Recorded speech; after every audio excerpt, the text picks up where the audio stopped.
sahur, Mm-mm. sebaiknya pilih karbohidrat yang lebih Serat. rendah gulanya. Oke. Jadi kalau yang buat diet nih seratnya apa aja yang cocok? Mau buah beneran boleh, Oke. mau serat dari sayur boleh Atau oat gitu. tadi Mau susu buat oat oat? Oh, boleh. boleh juga ya. Heeh.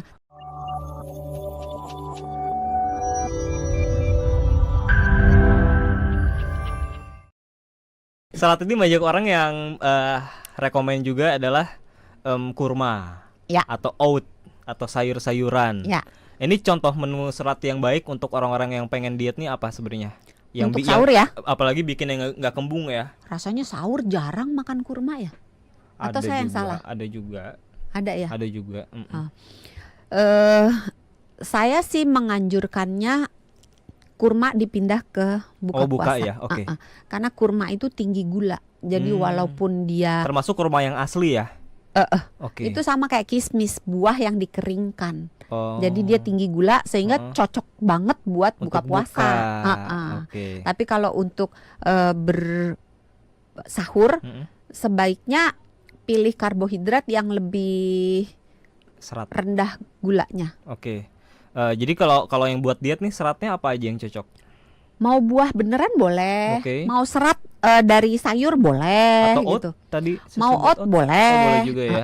Tapi Oke. kalau oat, saran saya pilih oat yang roll oat. Jadi bentukan serpihannya itu gede-gede, Iya, iya. tebel-tebel. Semakin dia halus, semakin dia cepat digiling oleh lambung, semakin cepat habis, semakin cepat kita lapar. Oke. Nah, terakhir nih protein. Hmm. Apa aja yang perlu diperhatikan kalau protein ini?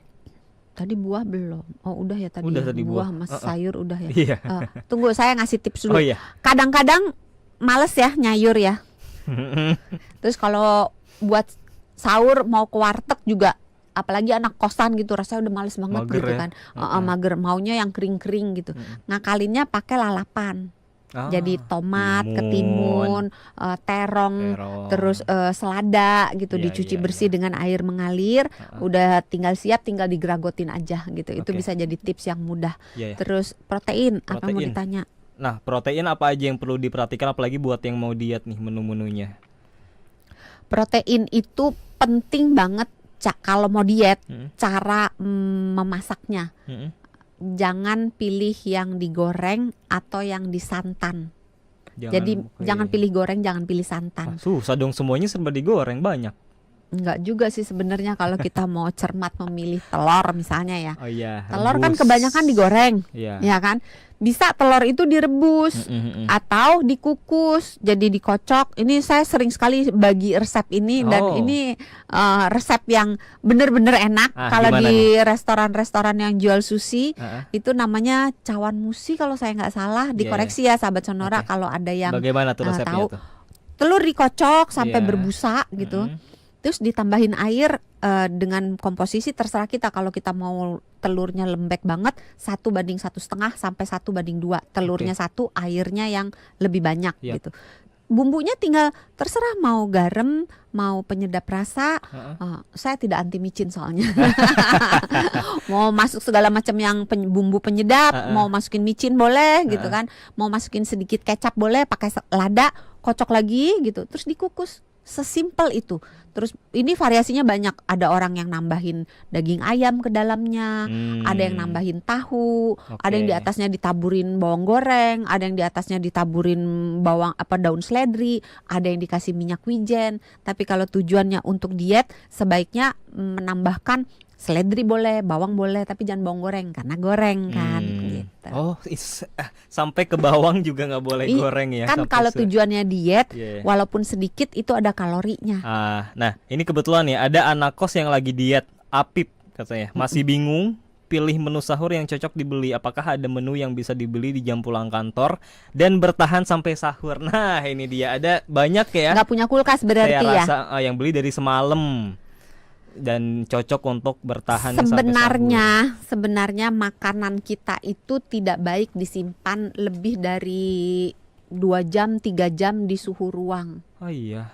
Karena kemungkinan pencemaran bakteri itu udah langsung berjalan Oh. gitu. Jadi Sekalipun kemungkinan keracunan makanan Oke. itu tetap ada gitu. sekalipun Jadi kita udah tutup ruangannya, pokoknya udah minim tetap ya karena 2 dia sampai 3 suhunya jam. itu suhu yang tidak aman. Jadi agak susah nih kalau misalnya mau menyarankan beli nasi pun sebaiknya memang nasi itu tidak disimpan di suhu ruang lebih dari 1 jam. Kalau ruangannya dingin boleh 2 jam. Tapi kalau ruangannya panas, suhu ruangnya panas 1 jam. Jadi kalau misalnya lebih dari itu pencemaran bakteri udah jalan. Oke. Tapi kan pada kenyataannya kalau di warteg kan banyak ya. Iya, Jadi benar. mungkin sarannya adalah beli yang panas, yang benar-benar panas, terus punya alat makan yang untuk menyimpan panas. Kan ada tuh lunchbox yang Oh jangan iya, yang iya. yang tahan panas. yang tahan si panas, alat. yang insulated gitu. Iya, Jadi iya. di luarnya itu ada selapis untuk nahan panas, terus bungkus lagi dengan tas. Kan ada tas yang buat tahan panas gitu supaya double protection gitu. Terus belinya kalau bisa setelat mungkin. Jadi jangan jam 6 baru beli, ketika mau tidur jam 9-an Oh, gitu iya. baru beli supaya mendekati, jadi barang makanan itu tidak disimpan terlalu lama. Terus kalau mengingat dia mau nyimpannya lama, belinya yang kering-kering karena kalau basah takutnya basi ya. Iya, makanya. Jadi harus yang kering-kering dan apa namanya? Yang paling rekomen beli alatnya itu ya yang tahan panas ya. Jadi Iya. buat menyimpan. Karena kalau itu digunakan dan kalau mau supaya dia tambah panas, alatnya itu disiram air panas dulu supaya suhunya udah naik dulu gitu. Jadi dia akan membantu menjaga suhu makanan panas itu lebih lama.